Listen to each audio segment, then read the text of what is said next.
ši prezentacija, tai man pačiam būdas šiek tiek pamastyti, pastruktūruoti savo sukauptą patirtį, savo išmoktus dalykus, atsakyti kai kurios klausimus ir savo pačiam. Aš esu daugiau gal žinomas kaip verslininkas, kaip leidėjas, kaip fotografas ir žmogus šiaip jau priskiriamas sportinė prasme paprastų žmonių kategorijai. Nes niekada gyvenime neužsiminėjau, nei profesionaliai, nei apskritai rimtai neužsiminėjau jokių sportų. Vaikystėje aš buvau daugiau orientuotas į meninį, kultūrinį lavinimą, lankiau muzikos mokyklą, ąžuoliuką, grojau fleitą ir niekada nei bėgiojau, nei važinėjau dviračiu, nei lankiau imtynių, nei bokso, nei dziudo. Taip kažkaip susiklostė. Ir neturiu jokio rimto sportininko fundamento, kaip kartais man tenka pabendrauti su žmonėm, kurie irgi galbūt vėliau, 30-40 metų, atranda distancijų bėgimo arba kitų sportinių malonumų džiaugsmus, bet jie turi kažkokį fundamentą vaikystėje, plaukę, dalyvavę mokyklose arba treniruočių stovyklose. Man visą tai tenka atrasti dabar, kada prieš, sakyčiau, 4-5 metus šitas noras mane užvaldė, aš atradau sistemingo sportavimo malonumus. Nors ir iš mažens aš mėgdavau pabėgioti karts nuo karto, bet tai niekada neįgavo jokio sistemingo pobūdžio. Šiaip jau pagrindinė mano veikla, paskutiniais jau beveik 10 metų, tai yra fotografija, leidyba. Aš išleidau albumą apie Lietuvą, Neregėta Lietuva, kuris šiandien jau yra 11 skirtingų pasaulio kalbų išleistas ir pradėjau keliauti po kitas pasaulio šalis, mėgindamas sukurti panašius projektus apie kitas valstybės arba kitus regionus. Ir tai buvo ir Meksikoje, Belize, ir Kuboje paskutinė mano knyga. Na, toksai gyvenimo būdas mane verčia nemažai keliauti ir matyt dėl to mano treniravimosi, mano sportavimo specifika yra tokio daugiau individuali. Galbūt dėl to organizatoriai paprašė manęs pašnekėti apie tą vadinamą savarankišką treniravimąsi. Ir aš pasinėręs į bėgimą, netrukus supratau, kad man truputėlį gal net per mažai to lavinimo, to fizinio lavinimo, kurį duoda bėgimas, ir atradau dar sportą, kuris vadinasi triatlonas. Triatloną sudaro dar plaukimas, dviratis. Be to, aš dar labai susidomėjau joga ir gimnastika. Tai galima sakyti, šiandien sportui skiriu tikrai nemažą dalį, kartais juokauju, kad trečdalį etato, kartais gal net pusę etato dirbu kaip sportininkas.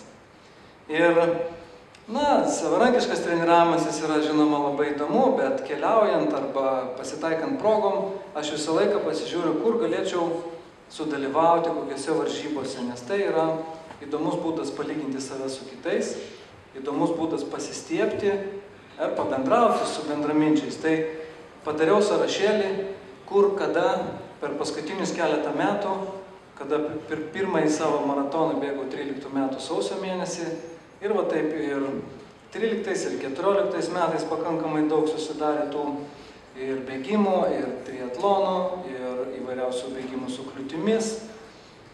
Na, praeiti metai gal buvo šiek tiek mažesni, bet viską apibendrinant turėčiau pasakyti, kad ko gero didžiausias mano sportinis įvykis tai buvo visos distancijos triatlonas Ironman kalibro, tai yra beveik 4 km plaukimas, 180 km dviratis ir 42 km bėgimo.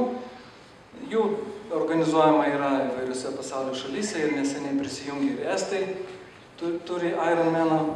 Šio renginio organizatoriai Trakuose organizuoja triatloną, tiesa trumpesnės distancijos. Tolimiausia distancija, kurią bėgo varžybose, tai buvo 53 km Dolomitų ultra trailas. Iš tikrųjų jisai buvo ultra, nes gana anksti dar vasaros pradžioj, birželio pradžioj buvo be galo daug neištirpusio sniego. Man tai buvo šokas, kaip ir daugeliu kitų dalyvių. Aš nei lazdų neturėjau, nei nebuvau pasiruošęs, tai ten kai kurios minutės būdavo po 20, kai kurie kilometrai būdavo po 20-25 minutės. Ten buvo kaip karvė ant ledo, iš tikrųjų slidinėjimas, ir aš maniau, kad tai niekada nesibaigs. Ir užtruko man 11 su viršum valandų. Progom pasitaikus man patinka ir tokie bėgimai su kliūtimis, kur reikia dar ir kur nors perplaukti ir peršliaužti. Tai čia Meksikos džiunglėse prieš porą metų dalyvavau. Tai vienintelis, kur kažkokią prizinę vietą užėmiau, tai buvau antrasis visoje šitoj masiai žmonių. Gal dėl to, kad pirmas išsirojo į priekį ir niekam nebeleido manęs aplenkti. Šiais metais dar nedaug kas spėjau padaryti, bet tai buvo vėl Majamio maratonas sausio 24 ir pagerinau savo asmeninį rezultatą. Jisai nėra kol kas įspūdingas, gal niekada labai įspūdingas ir nebus, bet tai buvo 3 valandos ir 14 minučių.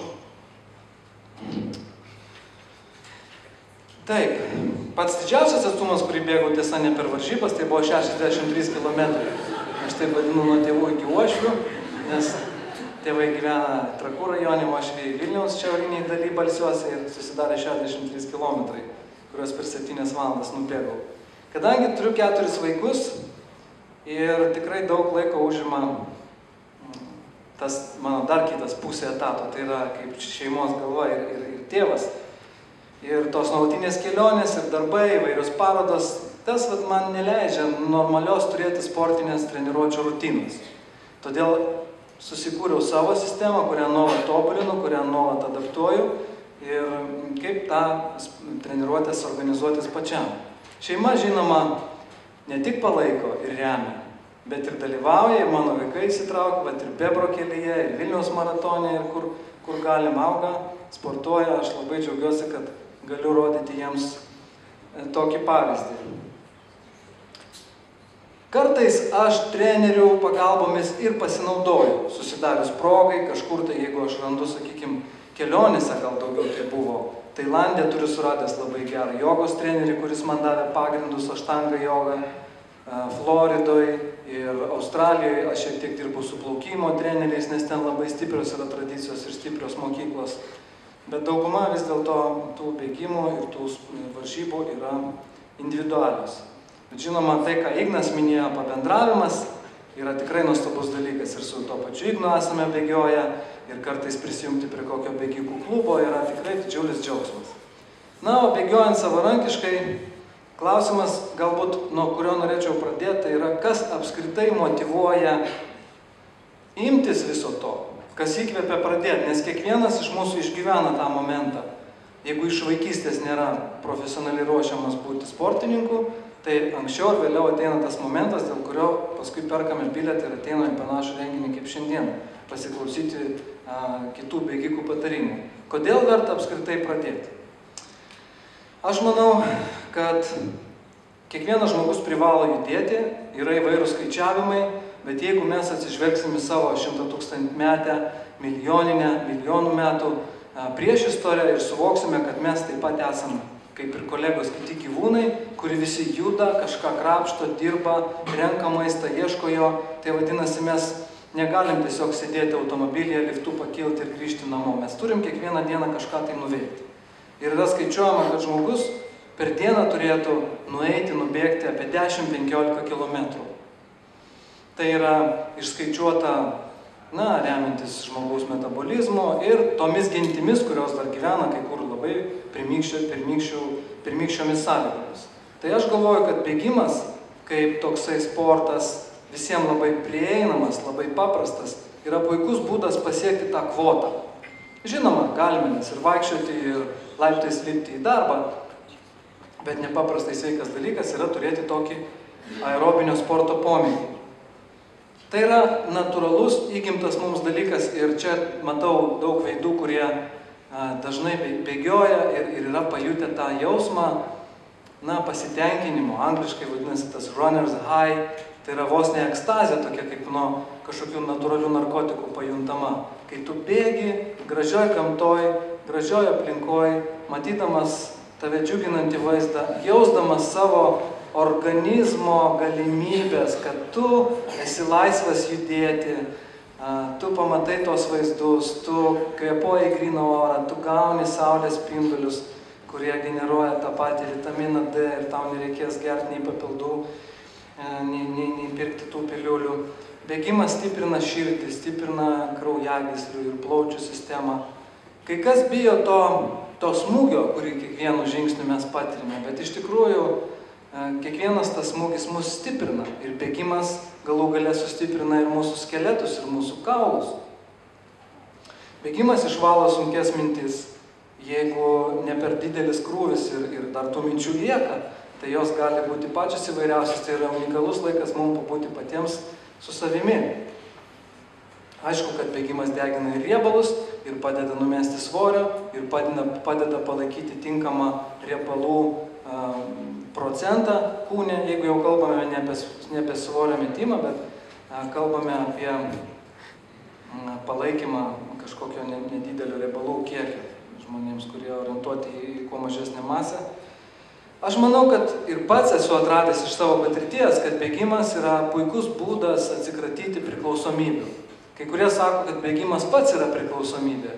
Na, tokiem galiu atsakyti, kad tai yra sveika priklausomybė ir verta ją pakeisti kažkokias kitas. Ir aš esu gyvenime anksčiau kovojęs ir su rūkymu, tokiu labai įkyriu įpročiu, priklausomybė vadinasi net ne įprotis, ir, sakykime, alkoholis būdavo dažnas vakarėlių svečias, bet kada įsitrauki į bėgimą ir paverti tai savo gyvenimo būdo dalimi, jisai tampa tavo pomėgiu, jisai padeda natūraliai išstumti, be kažkokių didelių valios pastangų.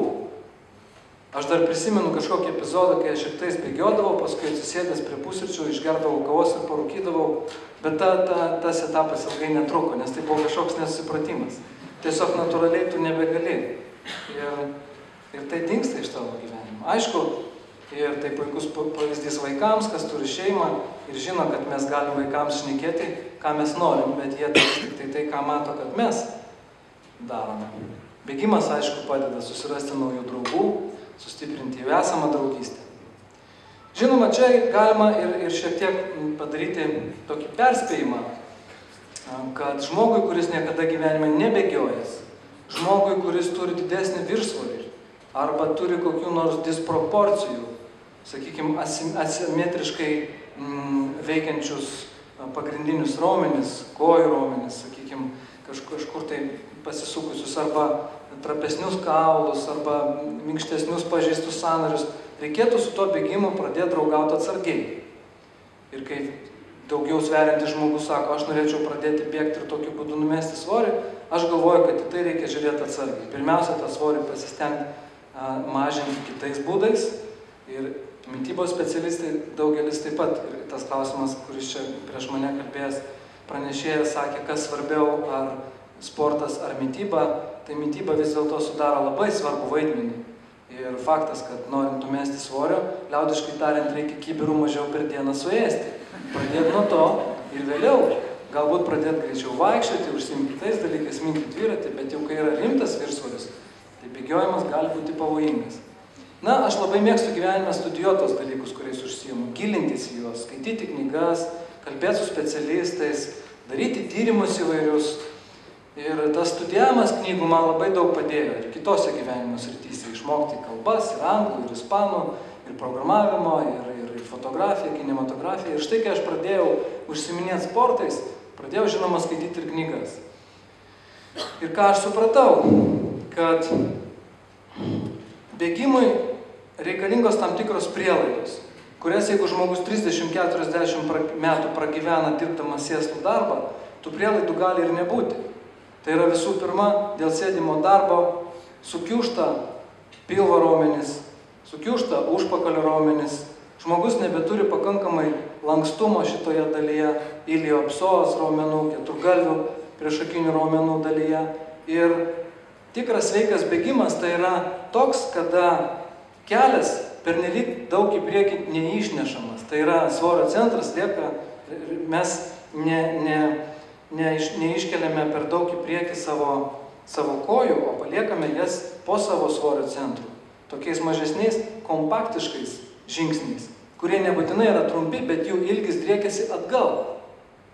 Už mūsų, tai yra judesį generuoja stiprus žmogaus patys galingiausi sėdmenų raumenys. O jeigu žmogus visą laiką sėdi ir čia jisai neturi pakankamai lankstumo, jisai negali to judesio tiek daug duoti, ar ne?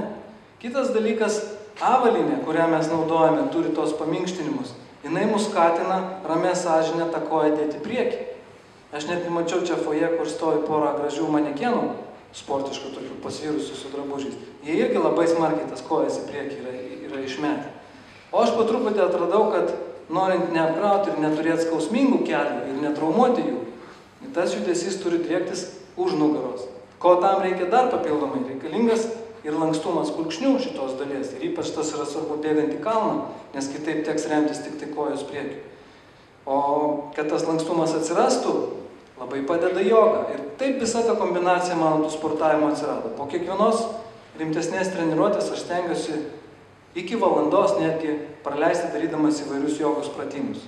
Ir daugiausia tai tempdamas kojas, klubus, kulkšnis, šlaunis, na žinoma, viršutinę kūno dalį. Tai vadinasi, bėgimą, ir ypač jeigu jau žmonės pradeda bėgioti greitai, tam bėgimui reikia pasiruošti, tą bėgimą ir galimybę bėgti reikia užsitarnauti. Kitas dalykas, sakoma, kad po rimto bėgimo labiausiai turi pavargti ne kas kita, o pilvas. Kartais tai keistai skamba, bet pilvas tai yra ta atrama, į kurią remiasi mūsų kojų judesys. Ir kai mes pasišokinėdami bėgam, ir yra ta kinetinė energija, kurią mes absorbuojam ir kiekvienas šuolis gali ją išnaudoti, bet jeigu čia yra minkšta, tai tas judesys ir visa ta energija, jinai išsisklaido, jinai tarsi dingsta šitame minkštame pilve. Vadinasi, pilvas visą laiką turi būti įtemptas ir liemuo tiesus, kad nebūtų palinkęs stuburas, bet visų kūnų šiek tiek pasviręs į priekį ir išnaudoti tą traukos jėgą. Aš neišbandžiau dar, bet aš įsivaizduoju, kad bendrovė, kuri remia šios dienos renginį, būtent ir atlieka panašius tyrimus su videokamerom ir analizės, kurios gali kiekvienam žmogui surasti, kur jo bėgimo forma galėtų būti gerinama. Turbūt jinai gerinama ir tobulinama gali būti visą gyvenimą. Čia toks procesas yra nesibaigiantis.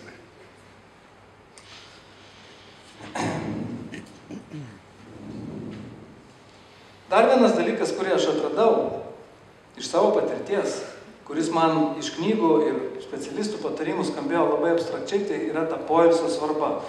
Kiekvienoje knygoje galima tą paskaityti ir visi specialistai tą šneka, bet kol pats to savo kailių nepajauti, atrodo, nu ką ten šneka, vis dėlto mes tai norim bėgti, mes norim treniruotis ir bėgti greičiau ir ilgiau. O poilsis, jisai kažkur tai palauks, jisai niekur nedings. Bet iš tikrųjų, kai įsisąmonini, kad tik tai tuo metu, kai organizmas ilsisi, tik tai tuo metu jisai ir tobulėja.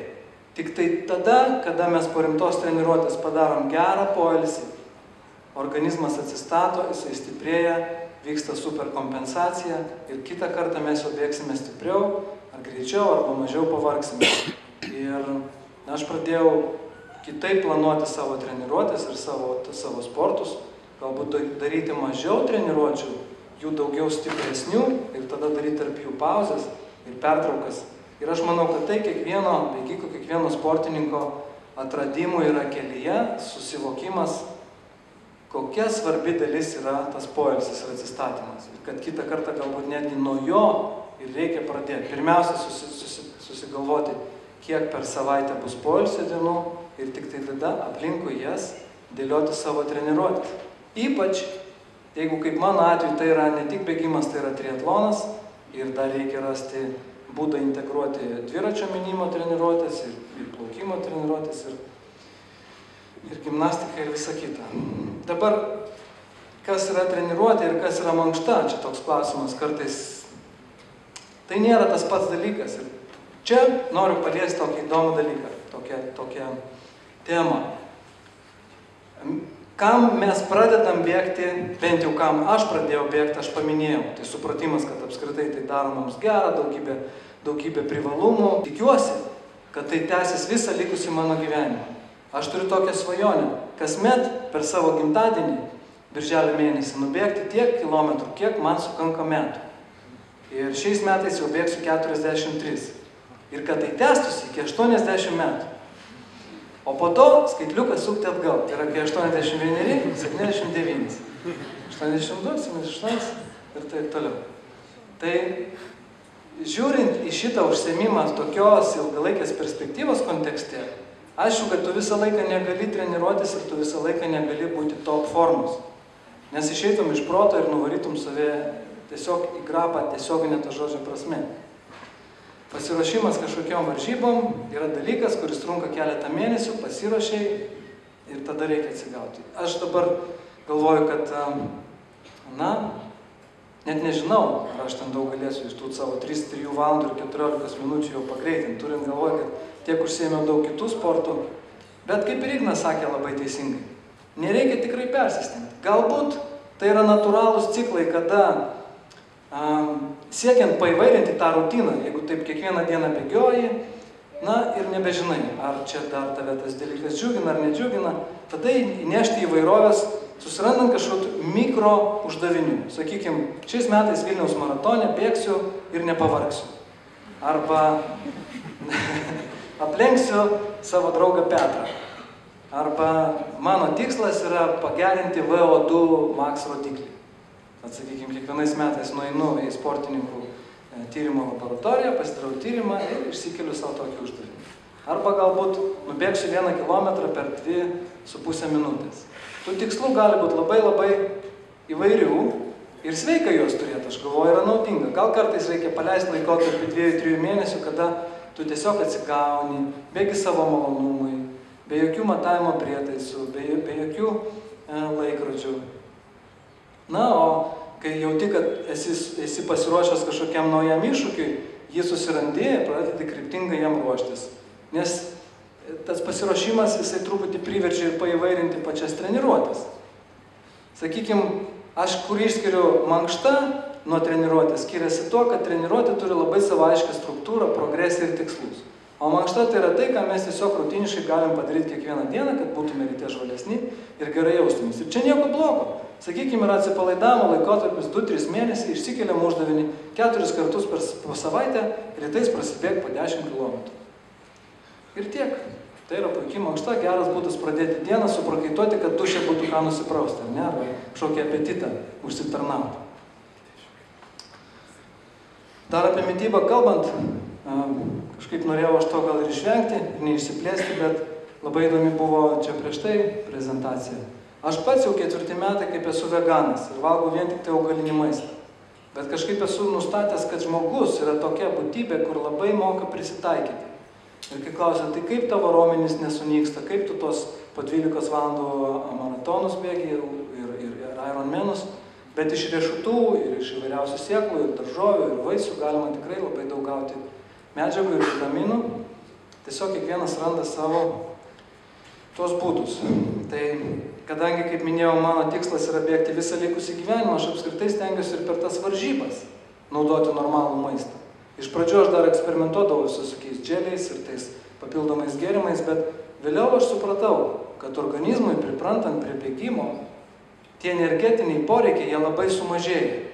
Aišku, ne 200 km bėgant, bet sakykime 30-40 km bėgant, tai nėra tokia jau nepakeliama našta tam kūnui ir jam tiek daug prikrauti tos energijos ir nereikia.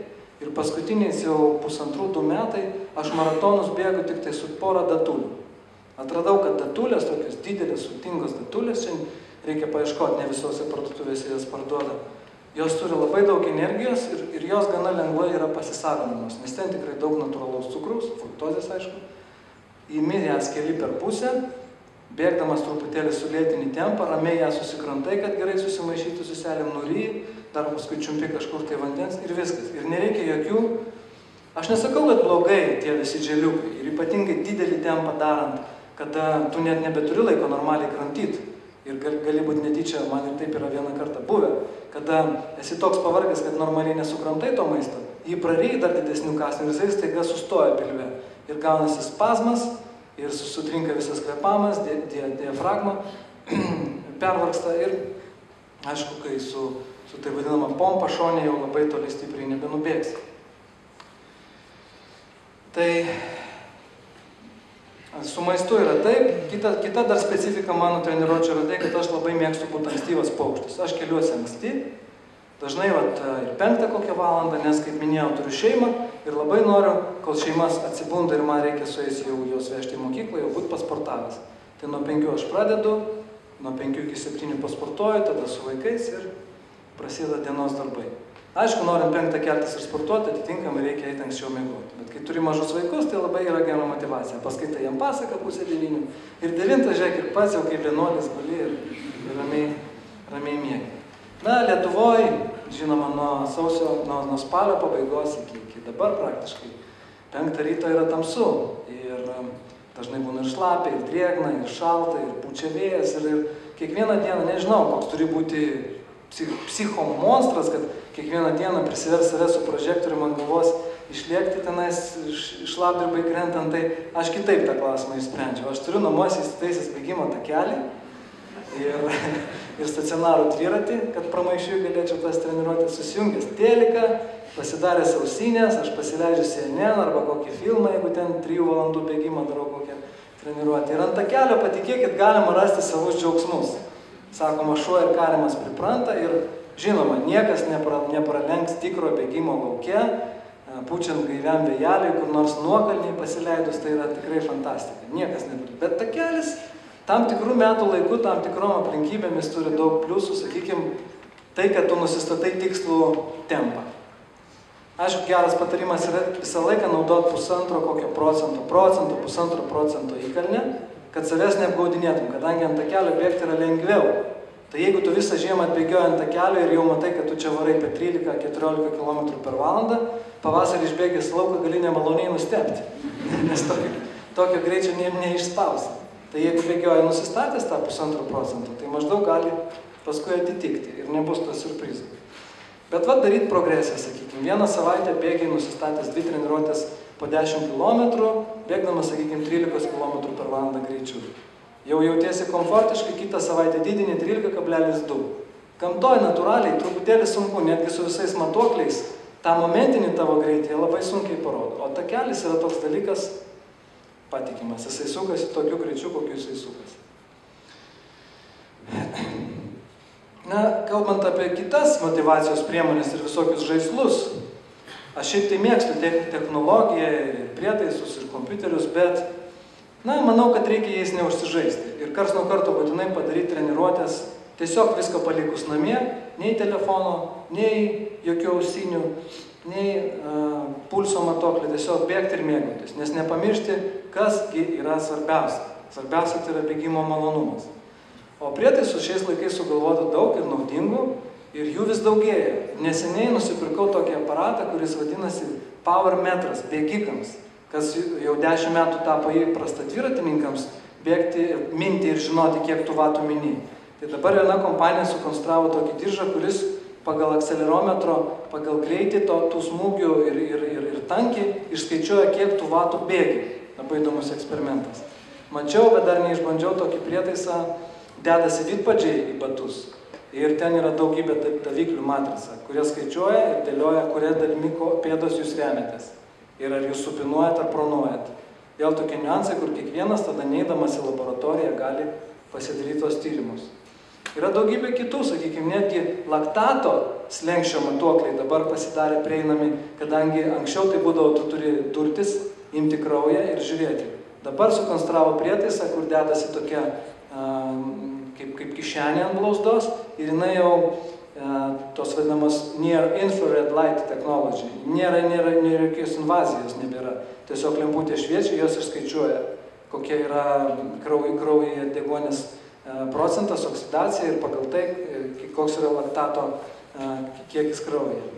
Tai visi šitie dalykai paįvairina bėgimo rutiną, daro tą bėgimą įdomesnį, bet vis tiek niekas nepranoks to jausmo, kada tiesiog viską palikęs namuose, išbėgai, gražią dieną tokią kaip šiandien, prabėgi savo įprastą lengvą maršrutą ir aš visiems noriu palinkėti, kadangi esu jau paskutinis, tai šiandien, kas dar to nepadarė, pabaigti ir persiauti į batelius ir išbėgti į savo trasas. Tai noriu padėkoti už dėmesį, palinkėti visiems gero sporto.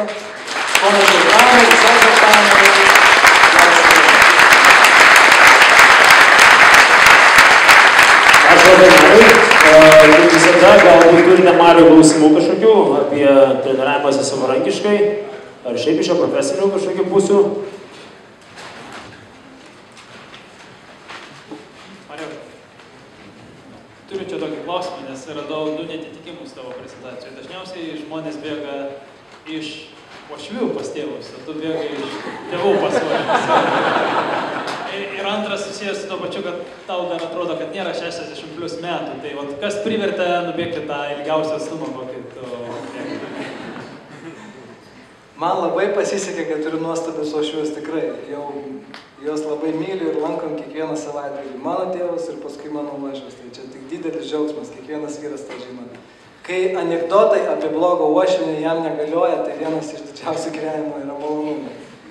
63 kilometrai taip susiklosti, nes aš čia prieš porą metų buvau užsidegęs galvą tą ultramaratoną daugiau kryptim paeiti, pamėginti prisikasti prie 100 kilometrų ir galbūt daugiau.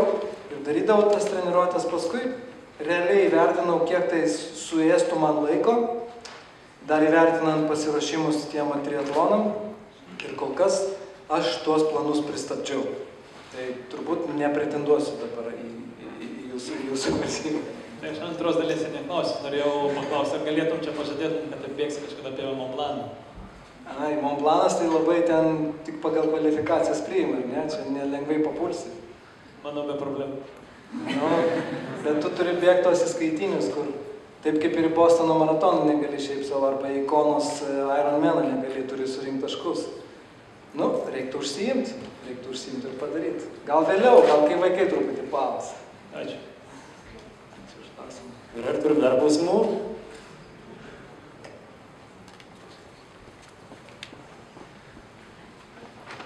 Sveiki. Aš norėjau paklausti, jūs labai visi apskritai lektoriai kalbėjo apie tą maratoną, apie tos 20-30 km, sakykit pati pradžia. Kada pajusti tą palaimą pačioj pradžioj? Ir esu skaičius, kad pusę metų reikalinga to juodo darbo ir tik po to ateina tas malonumas. Kaip tavo pati pradžia, kaip jinai atrodo? Kada ateina malonumas to bėgimo? Juk ne po savaitės treniruočių. Žinoma, galėčiau, kaip ir visi išminčiai, pasakyti, kad reikia pradėti labai lėtai ir tą krūvį didinti, daug nepasiduoti entuziazmo bangai ir endorfinam, bet ir pats esu tų klaidų nemažai padaręs. Ateina gana greit, aš manau. Aš kiek prisimenu, kai aš pradėjau sistemingai bėgioti, gal prabėjau kokios 2-3 savaitės, kada aš pajutau, kad tai jau tampa kasdienio gyvenimo dalim ir vakare jau tu galvoji, kaip turi atsikelsi, kur tu bėgsi ir lauki tiesiog to malonumo. Aišku, tie atstumai tada buvo gerokai trumpesni. Aš dar gerai atsimenu, kada 4-5 kilometrai jau būdavo kažkoks, tu jau jauti, kad kažką esi nuveikęs. O kai pirmą kartą bėgau 10 kilometrų, tai buvo wow iš viso. Dabar, aišku, 10 kilometrų patapo tokiu minimaliu apšilimo vos ne atstumu, bet viskas tas labai greitai pasikeičia. Bėgimas to nuostabus, kad ką tu įdedi, tą tu atgal paskui ir gauni. Tos investicijos labai akivaizdžiai sugrįžta. Pusės metų laukti tikrai nereikės. Žinok, jeigu pusę metų laukti reikės ir savo patirties sakyčiau, kad nieks nebėgioja, tai visai. Gerai, turim dar klausimų. Čia turiu.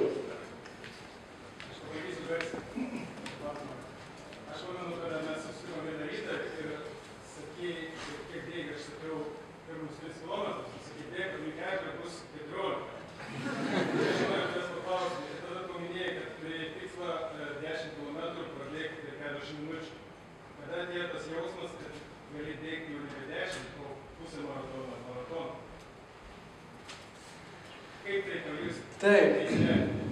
Nu, aš mačiau, kad tu irgi jau dabar turbūt 14 bėgi ten. Nu, va, matai, kaip greitas atsitiko. Nei metai neprabėgo, ne? Taip. Tas labai greitai vyksta. Ir labai užkrečiamas dalykas yra tikrai. Pamatai, va, žmogų kaip Gediminas galvoja, velnės, nu, reikia Aš tada prabėgau per 39 minutės pagaliau savo 10 kilometrų ir buvau tikrai geros formos praeitų metų rugpjūčio mėnesį. Artėjant Vilniaus maratonui, gerai ruošiausi, dabar neprabėgčiau turbūt. Aš pastebėjau, kad ta forma, ją nėra lengva pasiekti, bet ją gana lengva yra išbarstyti. Čia paskutiniu metu su vaikais keliavom ir truputį jie sirgo ir buvo kelios savaitės, kada gerokai mažiau bėgau. Ir jeigu tas būtų atsitikę prieš kokius 2 metus ar 3 metus, kai buvo mano bėgimo karjeros ta pradžia, tai aš būčiau be galo išgyvenęs ir ten turbūt venas pjaustysis, kaip blogai, kaip blogai. Dabar aš jau žiūriu pakankamai ramiai, aišku, tenka objektyviai sutikti su tuo, kad ta forma nukrito, bet aš tikiuosi, kad per 2-3 savaitės galima jos didelę dalį gana greitai statyti. Ir manęs kitą sekmadienį laukia maratonas, bus Romoje. Tai esu nusistatęs tokį tikslą – bėgti ne greičiau, kaip po 5 minutės per kilometrą. Atvirkštinis tikslas, nors kartą prisiversti save, nepasiduoti tam adrenalino jauduliui visam ir tai masiai žmonių ir nesiekti, o tiesiog bėgti po amžiną į miestą ir grožėtis nepaprastai gražia trasa. Neatsakiau klausimą. Kažkur tai pasidavė adrenalino banga.